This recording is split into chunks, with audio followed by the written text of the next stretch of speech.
Bienvenue à toutes et à tous, chers abonnés, sur Maurice Info.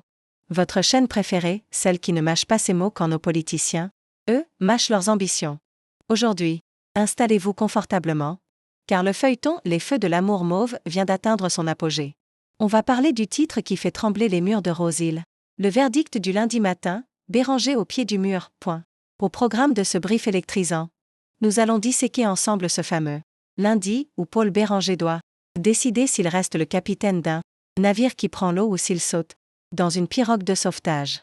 On va voir comment nos chers élus jonglent, avec leurs principes comme des jongleurs, de cirque à la foire de 4 bornes, et surtout, ce que ce grand déballage signifie pour votre portefeuille et l'avenir du pays.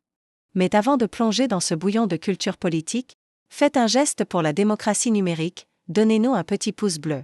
C'est gratuit. Ça encourage notre travail de fourmi et ça nous aide à rester plus piquant que jamais. Et si ce n'est pas encore fait, abonnez-vous et activez la cloche pour rester scotché aux mises à jour de notre petite Ilou, avouons-le. On ne s'ennuie jamais, c'est bon? Vous avez cliqué? Alors, si tout ça est prêt, on peut enfin commencer. Pourquoi ce lundi matin est-il plus crucial que les crises précédentes? Parce que pour la première fois, Béranger semble être mis en minorité au sein même de son bureau politique. La bande des 16. Ses membres qui souhaitent rester au pouvoir malgré les critiques de leur leader a créé une fracture inédite. Imaginez la scène, à Ambrose. Rose-Île, l'ambiance est électrique.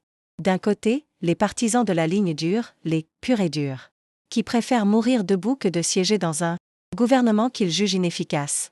De l'autre, ceux qui estiment que pour changer Maurice, il faut rester aux commandes, quitte à avaler des couleuvres. Conclusion, quel impact pour le Mauricien? Au-delà des titres de presse, ce qui se joue ce matin, c'est la stabilité même du pays. Si le MMM explose, l'équilibre des forces au Parlement est rompu.